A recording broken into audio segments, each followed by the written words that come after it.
Je suis Clara Chirois, médiatrice familiale à l'UDAF.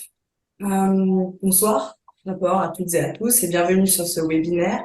Nous sommes là ce soir pour essayer d'aborder un sujet encore trop peu malheureusement connu dans cette société, à savoir la médiation familiale.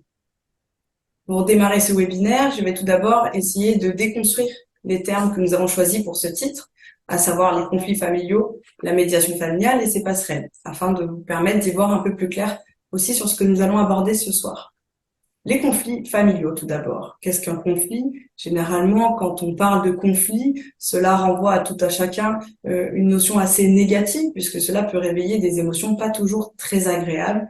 Le conflit renvoie à la notion de malentendu, désaccord, différence de point de vue, qui parfois peuvent entraîner une situation d'impasse. On ne sait plus bien comment sortir de ce conflit familial. Les conflits familiaux, maintenant, il faut savoir qu'il existe différents types de conflits familiaux et tous ces types de conflits familiaux, aussi différents soient-ils, peuvent être travaillés en médiation familiale. Il est vrai que, originairement, la médiation familiale a trouvé sa place, notamment à travers les conflits de séparation, ce qu'on appelle les médiations de séparation. Encore aujourd'hui, d'ailleurs, la plupart des médiations que nous allons travailler ici dans les associations de médiation sont relatifs à des médiations de séparation, puisque actuellement à Paris, sur l'année 2022, 73% des médiations sont des médiations de séparation. Mais il est important de rappeler qu'il n'existe pas uniquement des conflits relatifs à une séparation et à l'organisation de cette dernière. Il existe différents types de conflits familiaux et notamment des conflits intergénérationnels qui peuvent aussi trouver leur place en médiation familiale. Parmi ces conflits intergénérationnels, vous allez pouvoir trouver des conflits au sein d'une fratrie, notamment au moment d'une succession, par exemple, ou alors au moment de la perte d'autonomie d'un parent âgé. Dans les conflits intergénérationnels existent aussi les conflits parents-adolescents ou alors jeunes adultes parents qui se développent de plus en plus aussi en médiation familiale. Et puis pour finir, des conflits relatifs à la recomposition familiale, puisque ces situations de recomposition familiale peuvent souvent entraîner des différences de point de vue sur la place de chacun, sur le rôle de chacun, notamment le statut de beaux-parents. Ces questions-là peuvent être travaillées dans notre espace de médiation. La médiation familiale, maintenant, qu'est-ce que ça implique? La médiation familiale est avant tout décidée sur la position même du médiateur. La posture du médiateur, c'est une posture neutre, impartiale, non jugeante. C'est-à-dire que le médiateur ne doit pas prendre position, ne doit pas prendre parti pour l'une des personnes en question et ne doit pas trouver les solutions à la place des personnes puisque les principaux acteurs d'une médiation restent avant tout les personnes elles-mêmes. La notion d'empowerment, c'est-à-dire le pouvoir par soi-même et pour soi-même, est centrale finalement dans la question de la médiation familiale. Et le médiateur essaie de permettre aux personnes de s'exprimer, d'écouter l'autre et d'essayer de trouver ces solutions par lui-même. Il n'est pas là pour trouver la solution à la place des personnes. Il existe différents types de médiation, notamment la médiation commerciale, la médiation civile, la médiation de voisinage, la médiation même scolaire. Mais ici, on est sur quelque chose de particulier en médiation familiale, puisqu'on travaille avec ce qu'il y a de plus intime finalement. Quoi de plus intime que la famille? On est vraiment au cœur, dans la cellule de base finalement de toute société, dans le système du grand système. C'est pourquoi d'ailleurs en médiation familiale, on travaille beaucoup avec la notion de systémie. Et nous sommes bien conscients que les personnes qui viennent solliciter notre aide viennent confier aussi ce qu'il y a de plus intime pour elles. C'est pourquoi le métier de médiateur familial a une particularité, c'est-à-dire qu'il existe un diplôme spécifique pour pouvoir exercer en tant que médiateur familial, ce qu'on appelle le diplôme d'état de médiateur familial, le DEMF. Et c'est important de rappeler aussi, parce que ce soir on est en partenariat avec la Caisse d'allocation familiale, la CAF, et il est important de rappeler finalement que la CAF subventionne les postes de médiateur familial à la condition de disposer de ce diplôme. C'est-à-dire que lorsque vous allez solliciter des services conventionnés, notamment les associations de médiation familiale, vous allez avoir en face de vous nécessairement quelqu'un de formé et de diplômé, ce qui est donc une garantie pour vous aussi lorsque vous allez solliciter ces centres conventionnés. Ça, c'est important de le rappeler. Mais lorsqu'on pense conflit familial, on pense effectivement à sortie de crise, on peut penser à médiation familiale, mais il n'y a pas que ça. Il y a aussi des métiers passerelles, c'est pour ça qu'on vous en parle ce soir aussi, puisque nous avons la chance d'avoir à la fois des médiatrices familiales ce soir, mais aussi une conseillère conjugale. Pourquoi? Parce que il y a beaucoup de métiers qui gravitent autour de la médiation familiale, notamment les avocats, les juges, les psychologues, les conseillers conjugaux. Et parfois, il peut être compliqué de savoir finalement vers qui se tourner lorsqu'on est confronté à une situation de conflit. C'est pourquoi ce soir, on va essayer, au fur et à mesure de ce webinaire, d'apporter un éclairage sur ces différents métiers pour que vous puissiez peut-être savoir finalement vers qui vous tournez. Dans telle situation, peut-être que vous aurez plus besoin d'un juge. Dans une autre situation, peut-être que vous aurez plutôt besoin de passer par de la médiation familiale ou d'essayer de trouver des solutions en conseil conjugal. On est là aussi pour pouvoir aborder ces différentes passerelles avec un focus ce soir sur le conseil conjugal, puisque nous avons une conseillère conjugale avec nous. Voilà un petit peu sur le déroulé de ce webinaire qui porte sur les conflits familiaux, la médiation familiale et ses passerelles. Je vais maintenant laisser la parole à mes collègues pour pouvoir poursuivre le déroulé de ce webinaire.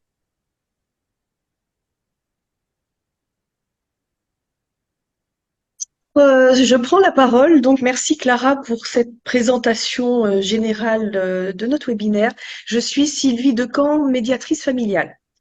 Afin d'illustrer concrètement ce que peut être ce conflit familial tel qu'évoqué par Clara, et vous présenter ce qu'est la médiation familiale concrètement, je vous propose de suivre un couple de trentenaires en cours de séparation. Il s'agit de Marc et Caroline qui ont 2 enfants. Eva de 8 ans et Jules de 6 ans. Ils sont concubins non mariés. Marc a claqué la porte il y a 3 mois sans explication. La séparation n'a pas été parlée, Caroline ne comprend pas les raisons de la séparation, la communication est très difficile entre eux depuis le départ de Marc.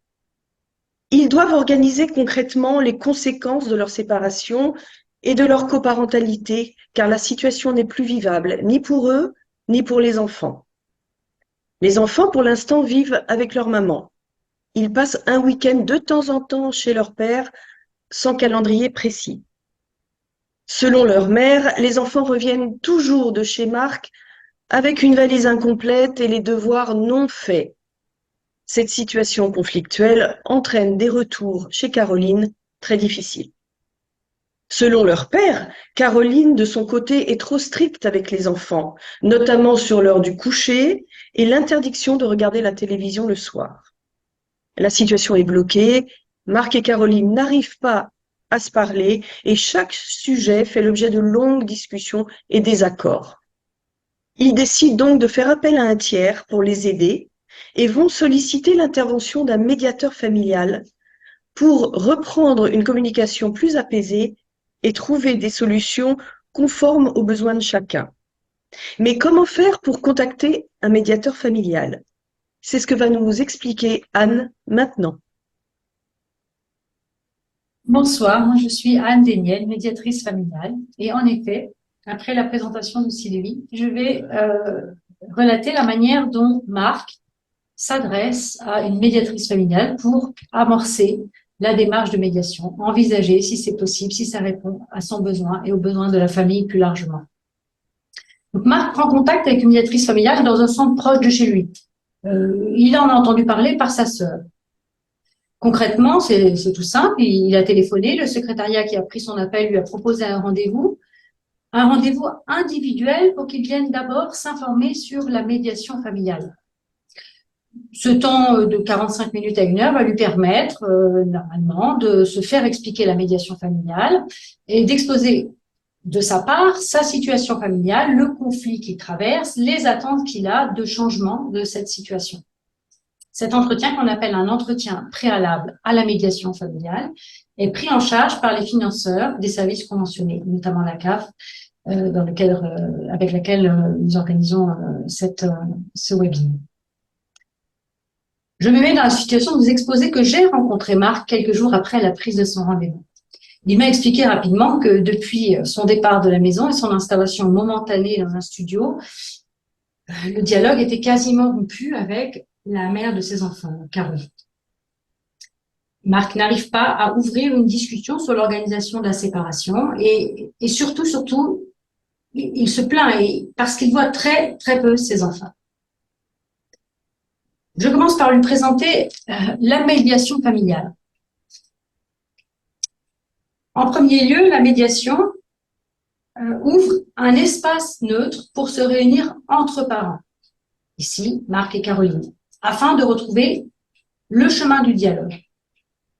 Le médiateur familial est un tiers, donc une troisième personne, qui travaille depuis cette position de tiers à la recherche d'une impartialité, c'est-à-dire être à la fois en capacité de soutenir et l'un et l'autre, et l'une et l'autre des personnes présentes, et Marc et Caroline, un tiers qui ne juge pas, qui n'a pas d'opinion ni de conseils à donner. Les personnes connaissent leur situation et le médiateur les soutient dans l'expression des besoins de chacun. Ici, chaque parent, mais aussi chaque enfant, peut-être d'autres personnes importantes dans la famille. Voilà. On dresse les personnes en présence, bien que seul le père et la mère soient là. On s'intéresse au système, on l'évoquait tout à l'heure, familial. Le médiateur familial respecte la confidentialité des échanges. C'est très important. Il ne produit pas d'écrit en son nom. Il ne communique pas ni avec les avocats, ni avec un juge.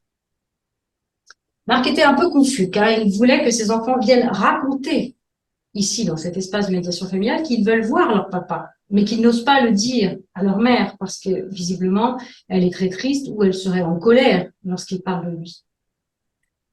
J'ai pu expliquer à Marc que les enfants ne sont pas conviés dans l'espace de médiation familiale pour s'occuper de la séparation parentale.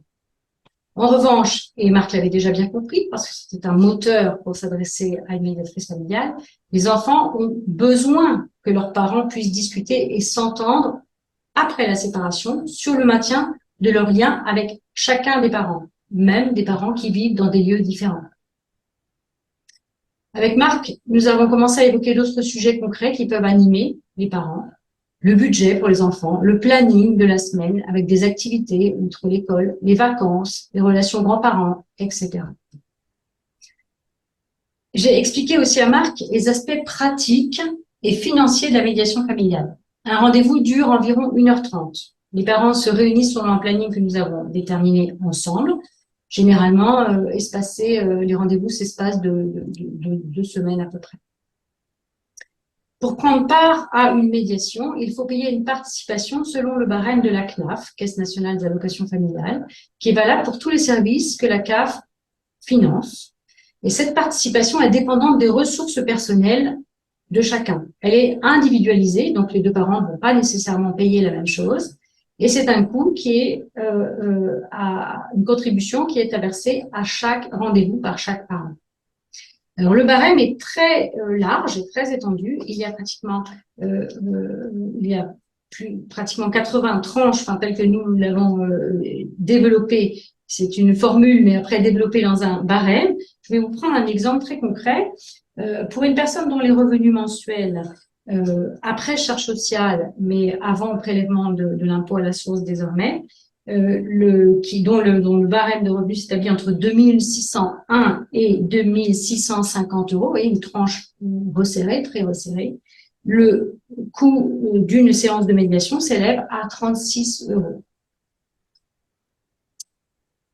Donc, à la fin de ces premiers échanges avec Marc, une question importante s'est posée.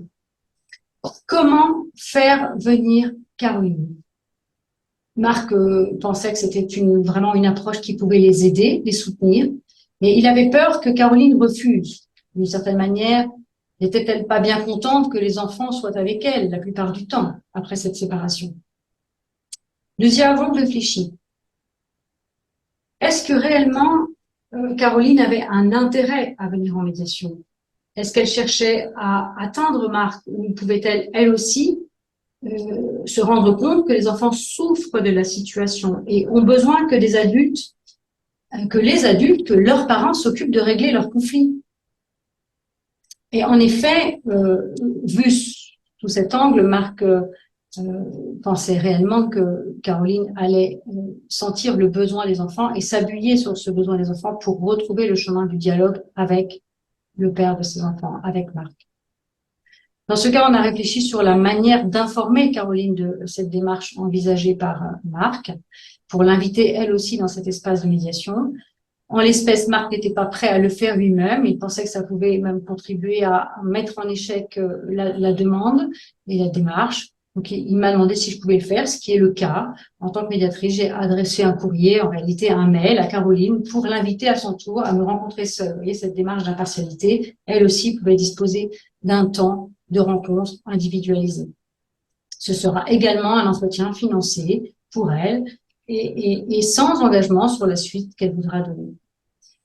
Alors, sans engagement, parce que prendre la décision d'entrer dans une médiation se fait après avoir reçu l'information sur la médiation, puisque la médiation est basée sur l'adhésion des personnes qui consentent librement à engager cette démarche de reprise de dialogue et de recherche de solutions pour sortir du conflit. Donc, il n'y a pas de protocole prévu à l'avance, il n'y a pas d'obligation de s'insérer dans une manière de faire. Il y a à chaque fin de rendez-vous la reconduite en prenant un nouveau rendez-vous, que la médiation continue à avoir du sens, que chacun souhaite s'engager. Donc, le renouvellement de l'engagement au travers de la prise de rendez-vous.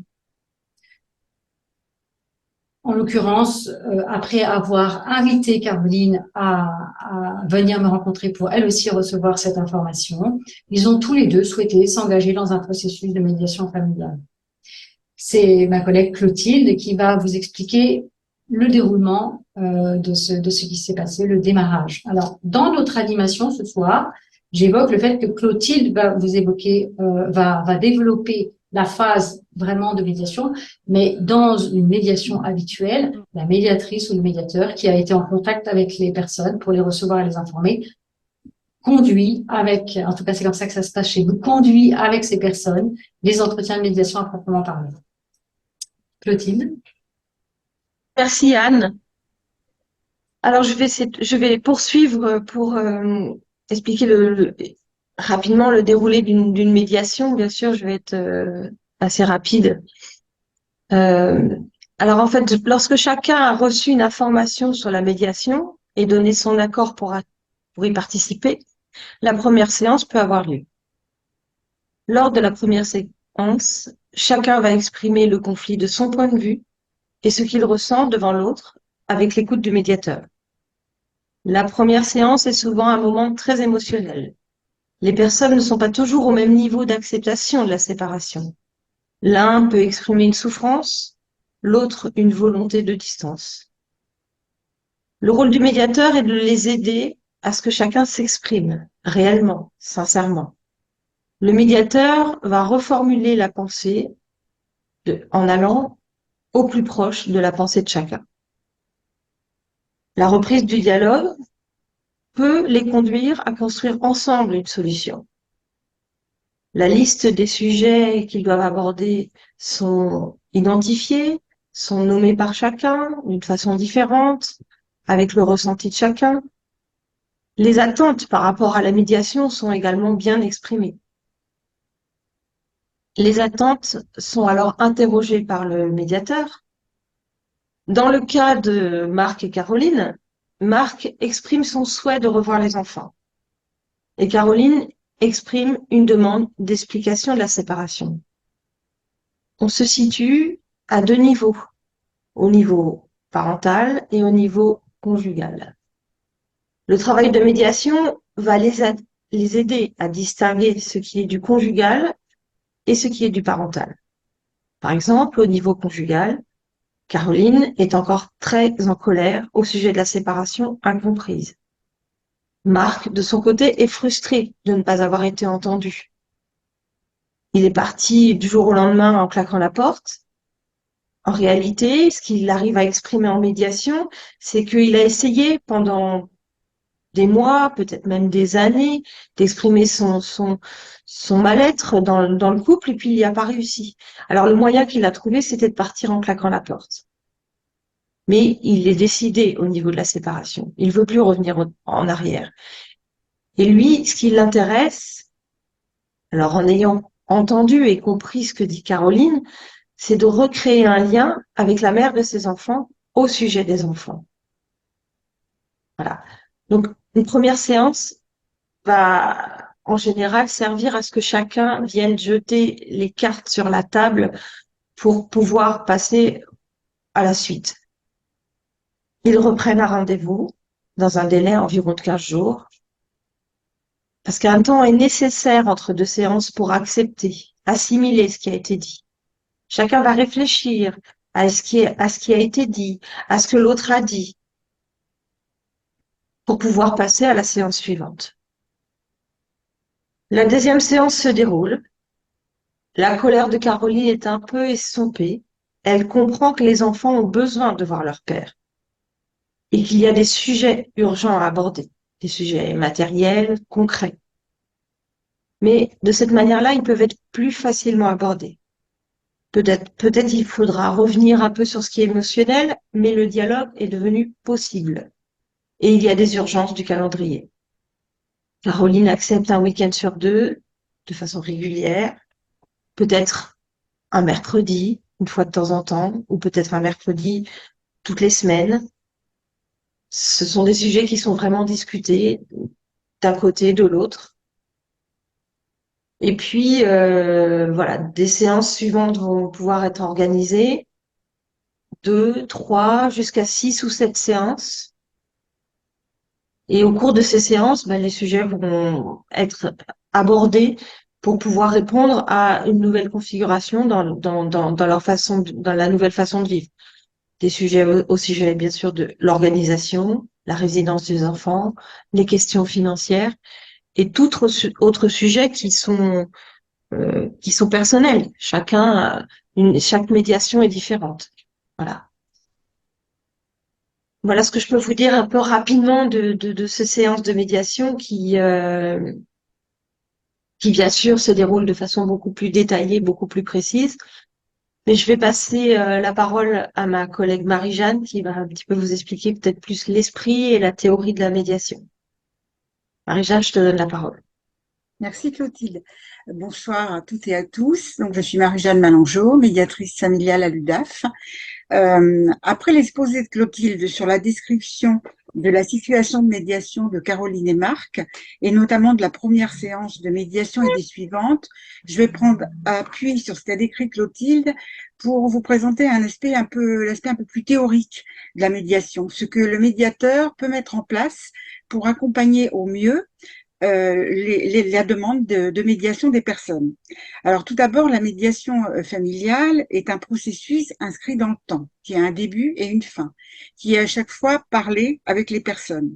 Au tout début, il y a d'abord l'information à la médiation, le recueil de la demande, qui a été très bien décrite par Anne, et ensuite les différentes séances qui ont été décrites par Clotilde.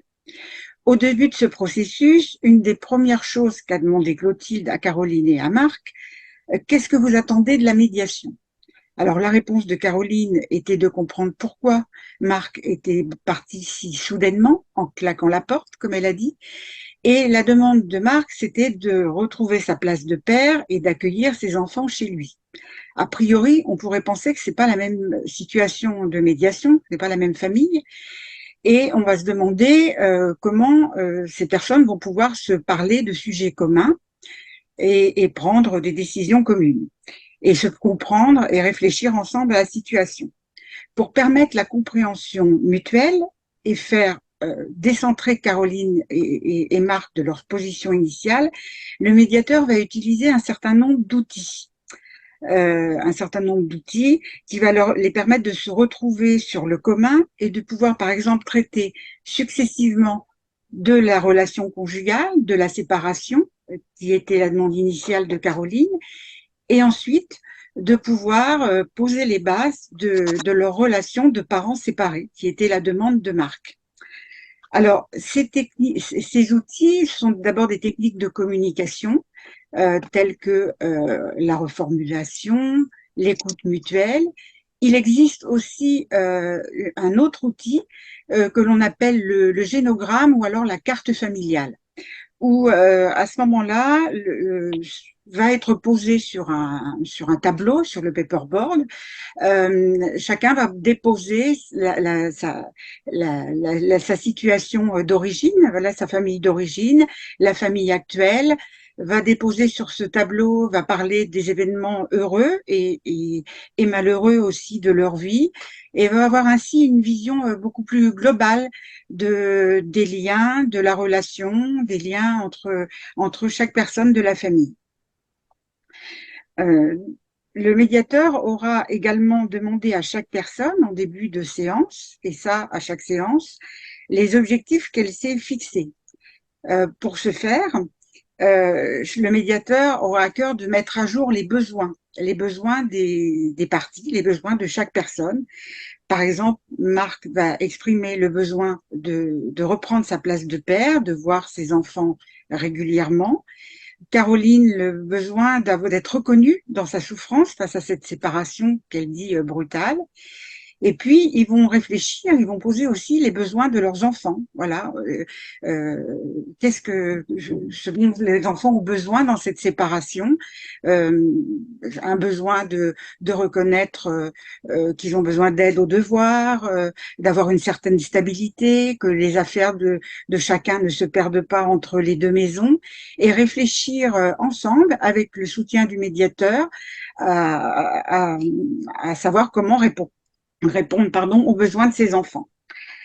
Alors, tout cet accompagnement, du médiateur familial va permettre à Marc et à Caroline d'atteindre les objectifs qui se sont fixés.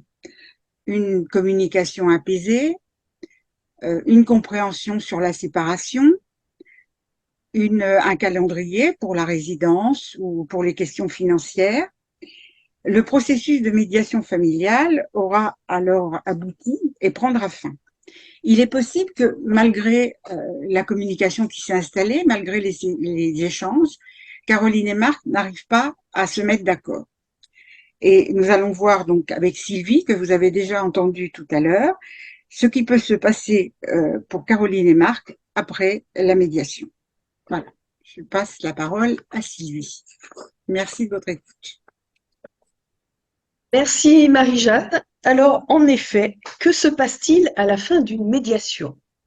Il y a plusieurs options possibles, ainsi que plusieurs passerelles à d'autres professionnels qui sont envisageables.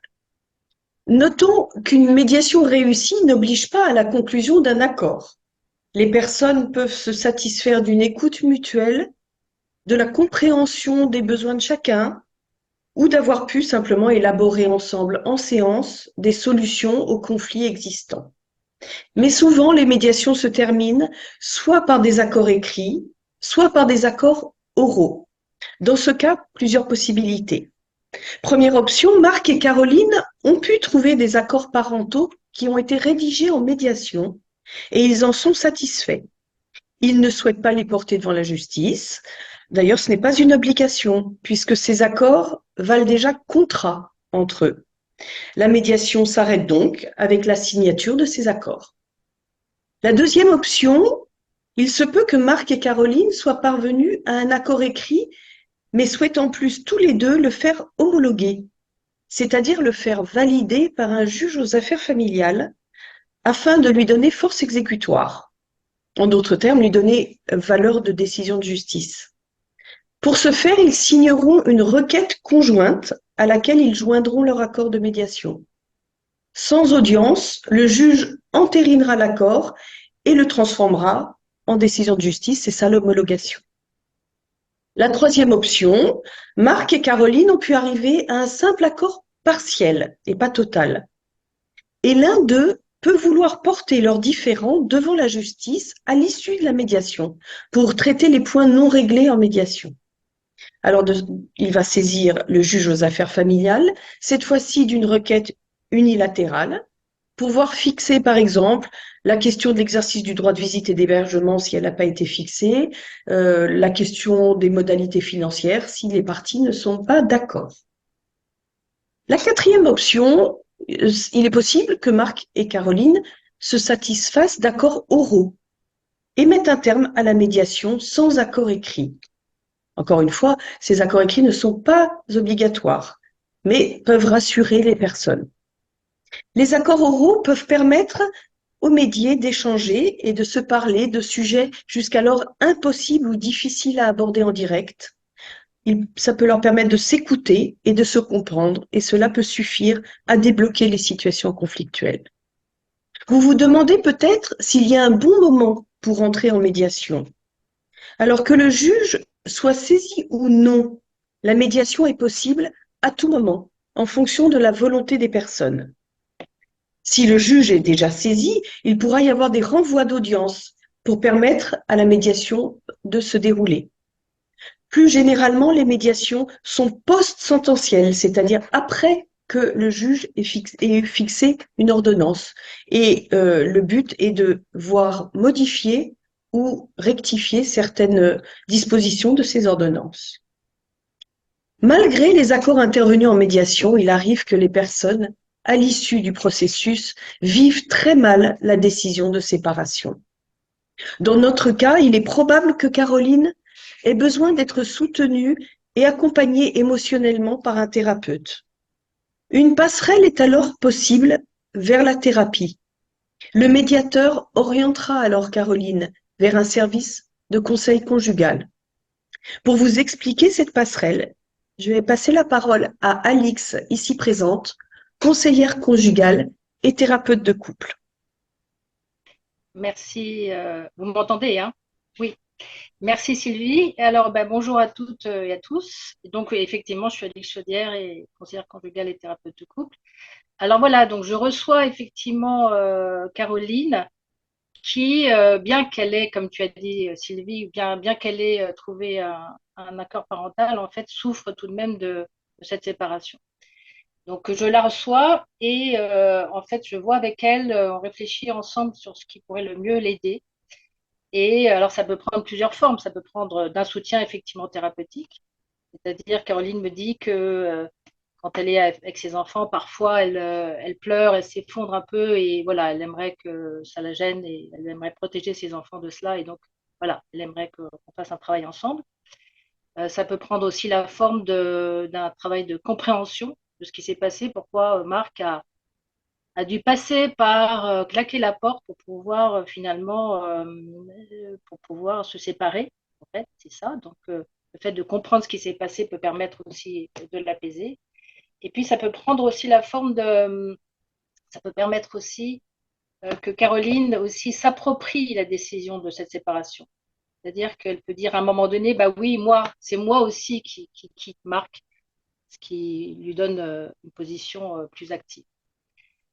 Voilà, donc ça, c'est le travail avec Caroline. Et moi, j'aimerais aussi revenir à ce qui a amené justement Marc à la médiation familiale, c'est-à-dire qu'il dit en médiation familiale, au tout début, il dit, j'ai essayé de parler à Caroline pendant des mois ou des années, et en fait, elle ne m'entendait pas, pour elle, tout allait bien, je me suis sentie complètement incompris, et la seule issue que j'ai eue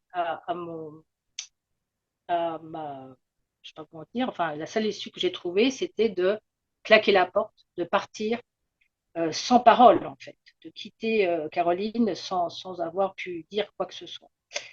Donc, moi, voilà, donc c'était la seule issue qu'il a trouvée. Et moi, en tant que conseillère conjugale et familiale, effectivement, je vois une autre issue. C'est-à-dire qu'à ce moment-là, lorsque Marc s'est senti complètement incompris, il aurait pu prendre rendez-vous, enfin en tout cas il aurait pu se faire aider effectivement en conseil conjugal et familial. J'aurais pu recevoir Marc et Caroline avant que Marc ne claque la porte. Alors je vais vous expliquer en quelques mots ce que c'est que le conseil conjugal et familial. Alors j'imagine que lorsque vous entendez conseil conjugal et familial, je pense que vous imaginez que je donne des conseils, alors que non, pas du tout, je ne donne absolument pas de conseils. Je tiens plutôt conseil avec les personnes qui sont en face de moi. J'ai aussi une position neutre, impartiale, je ne donne pas mon avis, je ne joue pas l'arbitre. Au contraire, enfin, j'amène aussi, je travaille à l'avènement de la parole et l'avènement de cette parole peut permettre justement de sortir de zones sombres, remplies d'incompréhension, de quiproquos, de malentendus. Voilà, donc ça c'est le conseil conjugal. Alors là, justement, j'aurais pu recevoir Marc et Caroline en conseil conjugal et familial. Et cela, ça aurait pu permettre, en libérant cette parole, en renouant un dialogue, ils auraient pu en fait exprimer leurs attentes, quelles attentes ils avaient pour leur couple. Et en fonction de, est-ce que c'est des attentes qui qui se rapprochaient ou qui s'éloignaient, qui étaient divergentes, ils auraient pu décider en commun de rester ensemble ou de se séparer. Voilà. Donc, mais ça aurait été une décision commune. Voilà. Donc, s'ils avaient décidé de se séparer, effectivement, enfin, je leur aurais parlé de la médiation familiale et s'ils avaient voulu solliciter une médiatrice familiale, bien sûr, je les aurais orientés vers les médiatrices, enfin, mes collègues médiatrices familiales. Voilà. Donc là, c'est dans le cas où finalement un couple arrive à se séparer. Parfois, il en va autrement. Certains couples sont dans une relation qui les fait souffrir, mais en même temps dont ils ne peuvent pas se libérer. Si, pour vous donner une image, par exemple, on pourrait dire, rester ensemble, c'est comme la peste, et se séparer, ça serait le choléra. Donc, c'est vraiment, ces couples sont emprisonnés dans une relation, dans un lien dont ils ne peuvent pas se libérer. Excusez-moi. Donc là, en tant que conseillère conjugale et familiale et thérapeute de couple, effectivement, je peux proposer une réflexion sur ce qui se joue profondément au niveau du lien. Je vais vous donner un exemple. L'exemple, c'est par exemple de Pierre et Manon qui viennent me voir parce que c'est pas la première fois qu'ils ont un conflit, mais là, ils ont eu un conflit et cela a dégénéré. Ils en sont venus aux mains. Ils ont proféré des paroles blessantes. Ils ne se sont pas reconnus et ils souffrent de ce qui s'est passé. Donc ils viennent me voir et me demandent, voilà, de faire en sorte, enfin de réfléchir et de faire en sorte à ce que ça ne redégénère pas. Donc je les reçois et là je leur propose une réflexion là toujours sur ce qui se joue au niveau du lien, mais pour que leur couple leur fasse vivre des situations qui les dépassent et qui les rendent malheureux. Voilà, donc ça, c'est effectivement ça s'appelle, dans ce cas, c'est plus une thérapie de couple que du conseil conjugal et familial. Et donc là, donc c'est un processus, enfin, c'est un exercice qui s'inscrit un peu dans la longueur.